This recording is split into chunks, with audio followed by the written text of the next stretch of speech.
او مثلا عايزين ينتقدوا، مش عايزين يعرفوا، عايزين ينتقدوا، عايزين يشوفوا اي حاجة وحشة كده عشان ينتقدوها. الغريب قوي الناس دي شايفين نفسهم ملايكة، شايفين نفسهم ما بيغلطوش.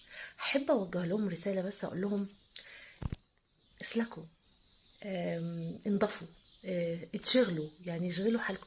بلاش الفضا ده، يعني بلاش تكونوا فاضيين كده. على فكرة الفضا وحش، والله العظيم، والله العظيم بجد الفضا وحش جدا. انشغلوا بأي حاجة، انشغلوا بحالكم، حالكم يعلم بيه ربنا، اقسم بالله يعني. لو انتوا بصيتوا كده في المراية وتمعنتوا بعمق ودخلتوا جوه نفسكم كده وشفتوا نفسكم، هتلاقوا نفسكم يعني عيب قوي.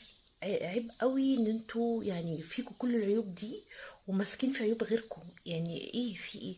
حتى لو غيركم فيه عيوب، يعني ايه المشكلة يعني؟ آه، احنا بشر، كل واحد فيه عيوب. هو انتوا عايزيننا ايه، ملايكة مثلا؟